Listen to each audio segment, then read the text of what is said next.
Section 8.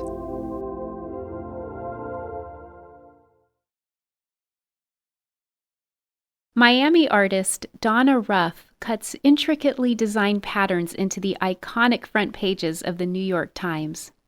Ruff originally started working with burnt paper and transitioned to cutting because her studio space didn't have the required ventilation.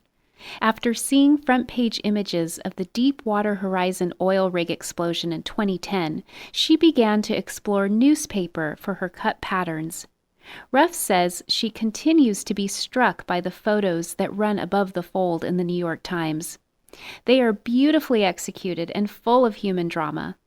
The uniqueness of every front page gives her a canvas she can alter, and it will still be recognizable.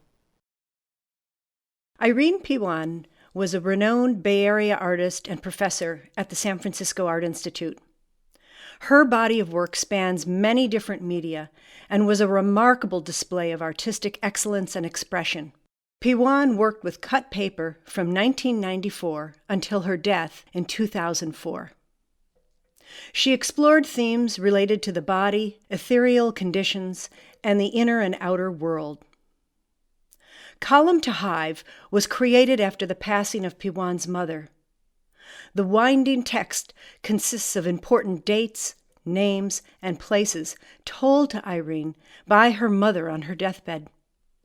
Irene reconstructed this text in a series of her works with different compositional approaches. Notable in many of these works is a tail-like string of words that begins at the top and exits at the bottom, which Ping connected to the bodily cycle of consumption. Oakland artist Gabriel Shama has always had an affinity for X-Acto blades. He spent a lot of time making figurines and architectural models, both as a child and as a student. He now creates intricately layered wood sculptures with his beloved laser cutter, affectionately named Elsie.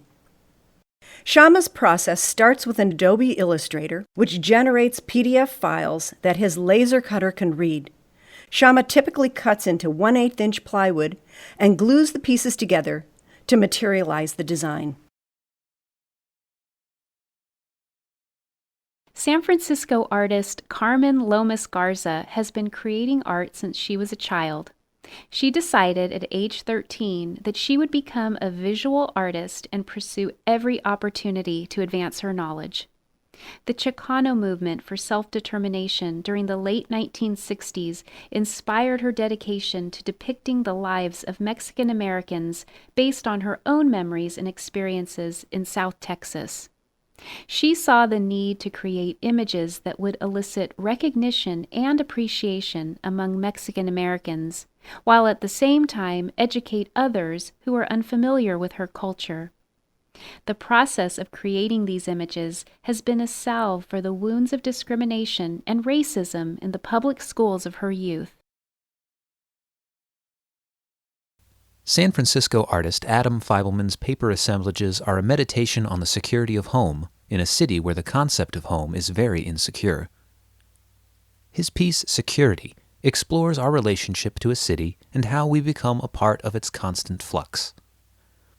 This work is about freezing moments in an ever-moving and changing city sculpture. Feibelman begins each piece by looking at a photograph and squinting his eyes to only see the highest contrasts in the image as possible. He then removes big blocky shapes out of a piece of paper to create an anchor later. This layer dictates the composition.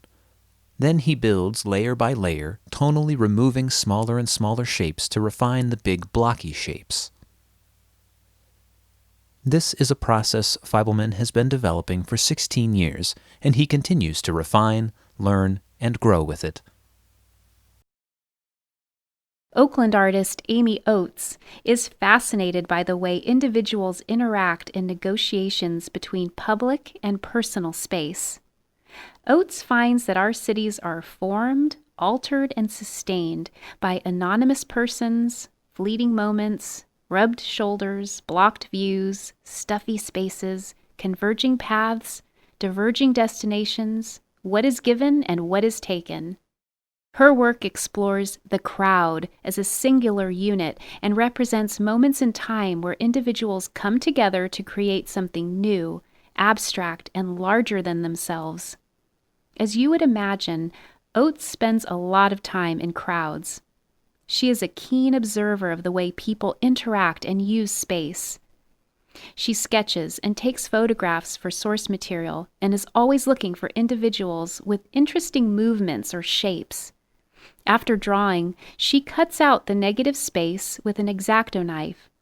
Her installations are made up of several layers of paper that she arranges into a composition and strings together so they can hang freely.